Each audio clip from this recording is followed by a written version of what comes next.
anytime your starting quarterback comes back, it's, guys are going to be excited. So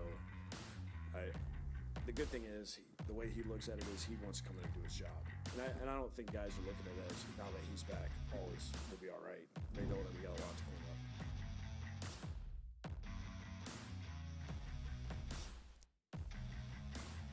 There he is, Sam Darnold, officially back for the Jets, fully cleared from mono after missing 3 games. No red non-contact jersey. Welcome into practice today, presented by SiriusXM. Ethan Greenberg, Eric Allen on set. Olivia Landis will be joining us from the field later on in the show as practice has moved inside due to some inclement weather, EA. And we saw Sam Darnold just there. Adam Gase said it. It's great to have your starting quarterback back in the fold. It's going to give juice to everybody in the building, not just the offense.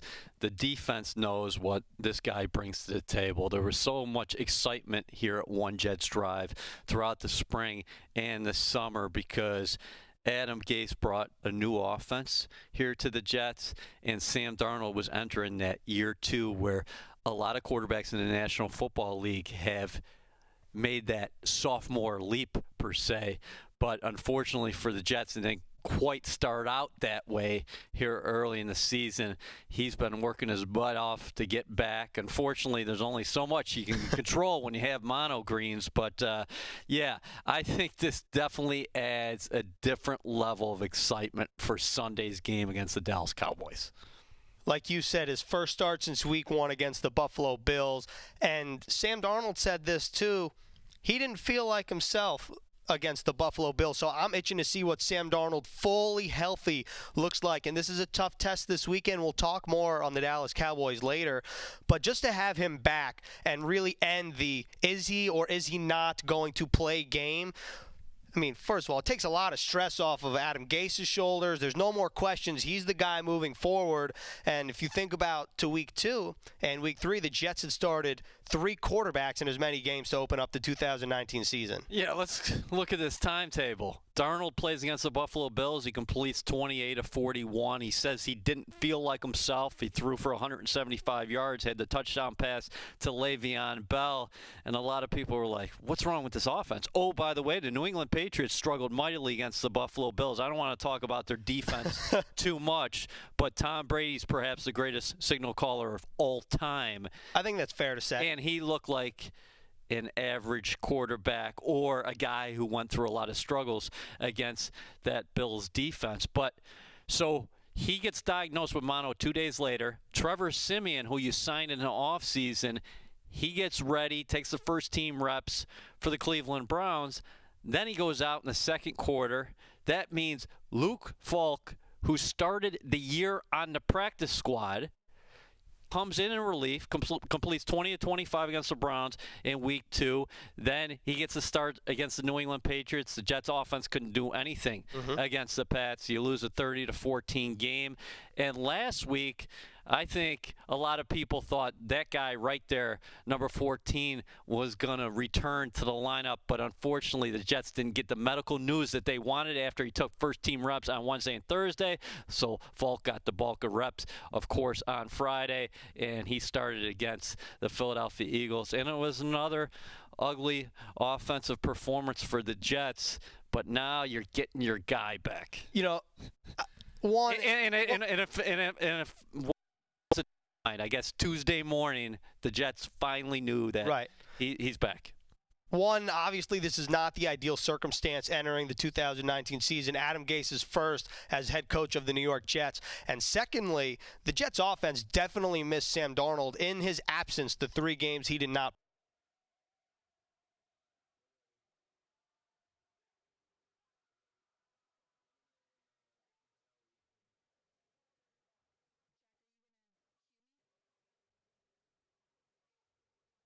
Got to throw all the stats out the window regarding this Jets offense because I think we're experiencing maybe a technical difficulty right now, but we're going to continue talking here on set, and I'm sure that will be taken care of in a moment. But the Jets, I don't think any team in the National Football League could experience what the Jets have experienced so far and come out of that on the other end with these gaudy offensive numbers. Obviously, you would have liked to seen a lot more from the Jets offense over the past 2 or 3 games. But again, Falk is a guy who started the season on the practice squad.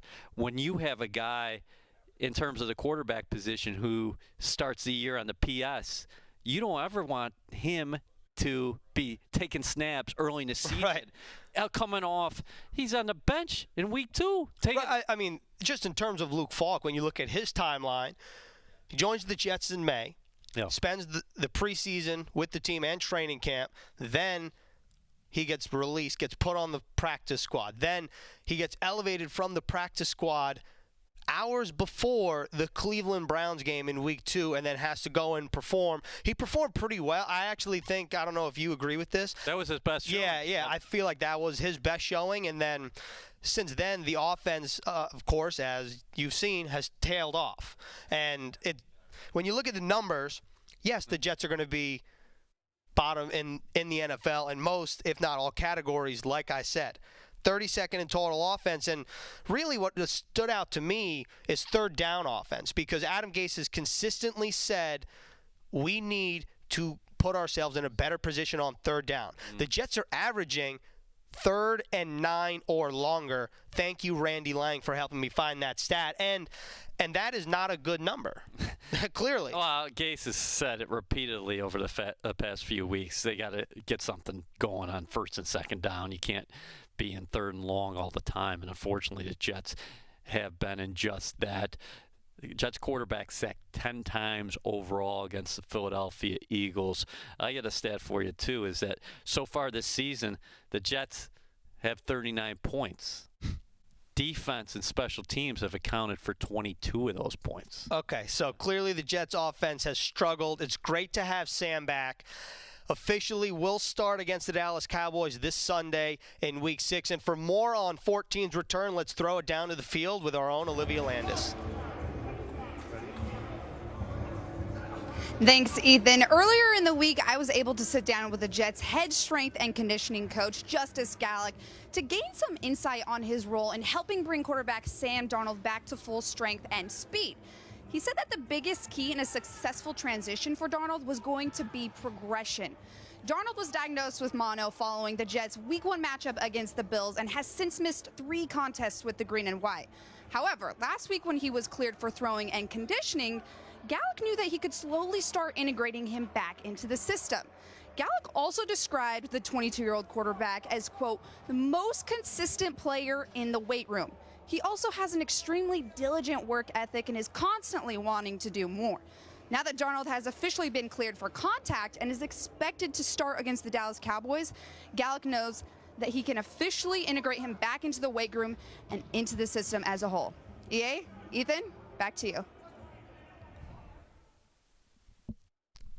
Thanks, Liv. You got to make sure to watch our interview with Justice Gallick, head strength and conditioning, right now on NewYorkJets.com. You can also watch it in the Adam Gase Show, Sunday morning, 11:30 on CBS before the Jets take on the Cowboys. And Jets fans, Costello's Ace Hardware is giving you the opportunity to win a VIP game day experience for 2 when the Jets take on the Dolphins at MetLife Stadium on December 8th. And if the Jets return a kickoff for a touchdown, well, you have a chance to win a $100,000 home makeover. For your chance to win, just text JETS to 88474 or visit NewYorkJets.com/100K home makeover. Okay, so Sam Darnold is back. It's official. We've talked ad nauseum about him, and we're going to continue to do so because it's the storyline of the week. We should. And we've talked about the offensive struggles, particularly on third down and overall. So let's talk about Sam Darnold's impact on the following people in the organization and on the team. Let's start with Adam Gase. So to me, I think the thing that stands out is just full flexibility within the play call.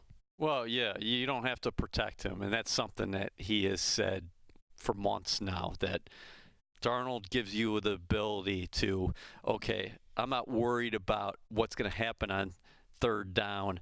I'm going to go for it here on second down. He's not thinking a couple steps ahead, is that this is a guy who has the ability to I think Gase referred to him today as an eraser. Yes, he did. Okay, so the Jets might have a mistake. They might miss a block.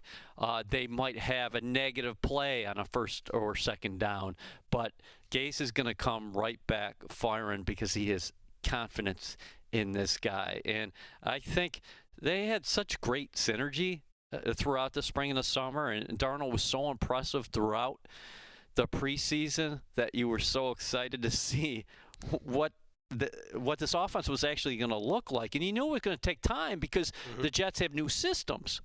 And that's what all the players have said this week, that we're being patient, we can't point fingers, that we're going to stick together. But Darnold, this is a guy who you can move the pocket with because he's more mobile than anybody who's played back there so far this season since week 1. You move the pocket.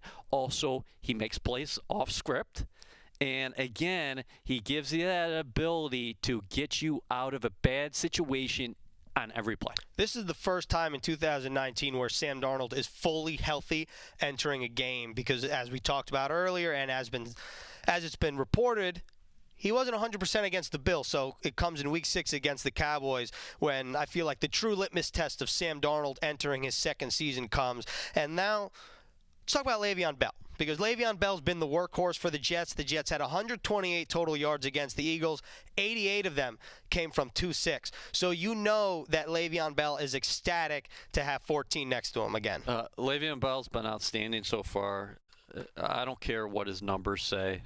He's under 3 yards per carry, and also he's averaging maybe 6 yards or so a catch, Greens. He's got one of the Jets' 2 offensive touchdowns so far in 2019. He's carrying guys every time he gets the football. He's making people miss. He's been an outlet in the passing game. He can do it all. So Darnold's arrival means that hopefully that will create more space for Le'Veon Bell, because what teams have been doing against the Jets, okay, we're loading the box, we're coming at your quarterback, and we'll dare you to beat us deep. Darnold can beat them deep. So this is going to change the entire dynamic. In fact, Le'Veon Bell was one of the first to get on social media after we found out that Sam Darnold was indeed medically cleared on Tuesday, and he gave it the big thumbs up. So did Jamal Adams. Yeah, you know that Le'Veon is awfully pumped to get going with a kid. I call him a kid because he's 22 years old. He called special in the summer. The Jets offense averaging 3.2 yards per play. Obviously, Le'Veon Bell, a big benefactor of having Sam Darnold back there. Same thing with Robbie Anderson, who's been off to a slow start in 2019. 11 receptions, 131 yards. We know him for his vertical threat.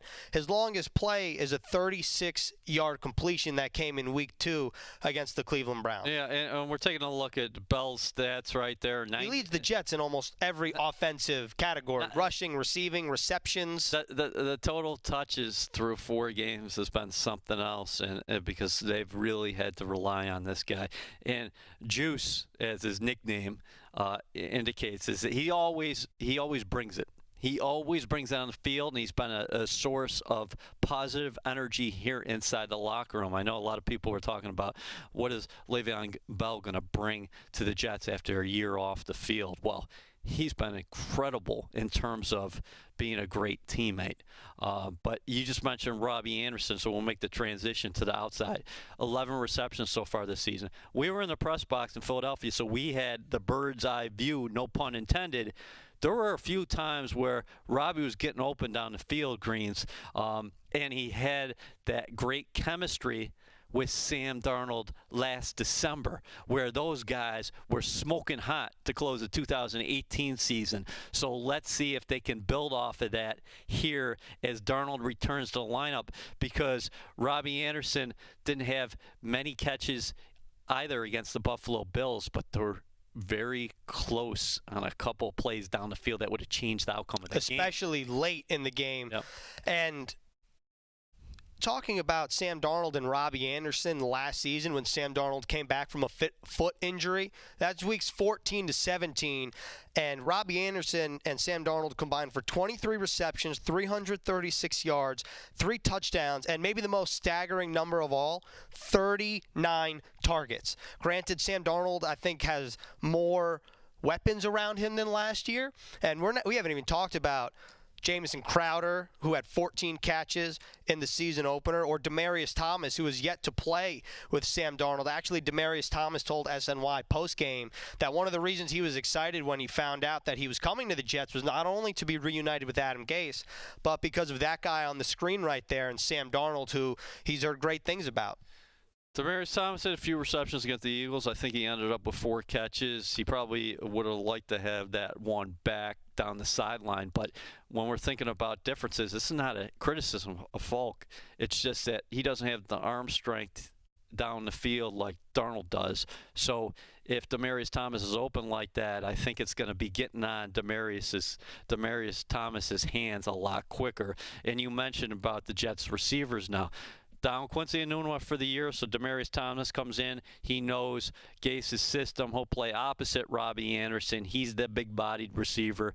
And Jamison Crowder on the inside. With the 14 receptions against the Bills, like you mentioned, his production has slowed down over the past 3 weeks. But you're really not getting a good indicator of what these guys are doing on the field because the production is saying, okay, well, they don't have the catches. Well, sometimes they have been open. The Jets just haven't been able to get them the ball. Sam Darnold means an awfully lot to this team and this offense, but something that we have to stress is that it's more than just Sam Darnold. He's one of 11.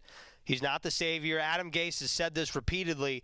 Sam coming back is a good piece for the Jets to take a step forward, but there's a lot of other things that the Jets offense needs to clean up. Well, Greens, they started 2 new linemen against the Philadelphia Eagles, so Alex Lewis, I thought, played pretty well. I would say he might have been the Jets' top offensive lineman against Philadelphia.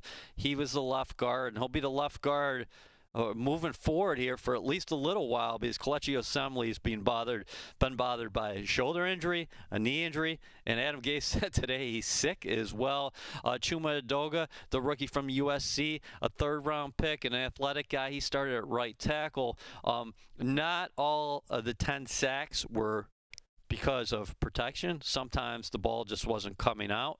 But the Jets have to be better up front, and that's going to be a work in progress. But and that's where it all starts. Everybody in the National Football League will always talk about, hey, we got to win the line of scrimmage. And the Jets are going to have another big-time battle on their hands against the Dallas Cowboys because they bring it off the edge. DeMarcus Lawrence and Robert Quinn, of course. And not only that, but if you look at the linebacking core, Jalen Smith, Leighton Vander Esch. Vander Esch, 3rd in the NFL in tackles last season as a rookie.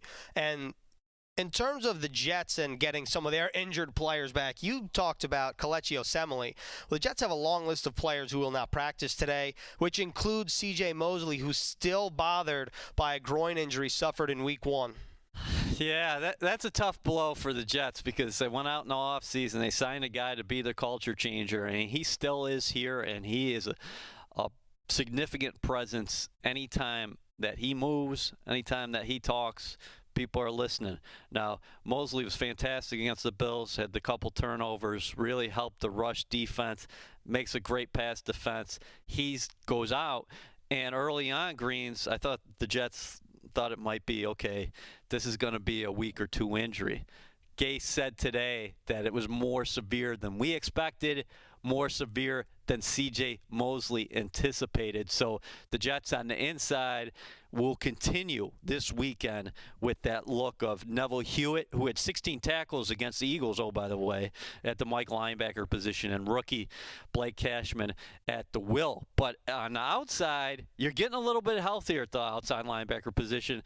Brandon Copeland coming off suspension, so he could be in the lineup this weekend. Jordan Jenkins limited today with a calf injury. Right. Yeah. And Chris Herndon, talk about potential reinforcement returning. Chris Herndon hurt his hamstring last Friday warming up to try to become active on the Jets roster after his 4-game suspension is up. We'll have to just monitor the status on him moving forward. That's a tough break for the Jets because you were anticipating getting him back in the lineup, maybe with Darnold right off the bat, and those guys had good chemistry throughout their rookie campaigns. And he changes the dynamic on the inside, not just Jameson Crowder, but when you put him on the inside too, I think the Jets are going to continue to look like a different offense, and it's going to be an evolution.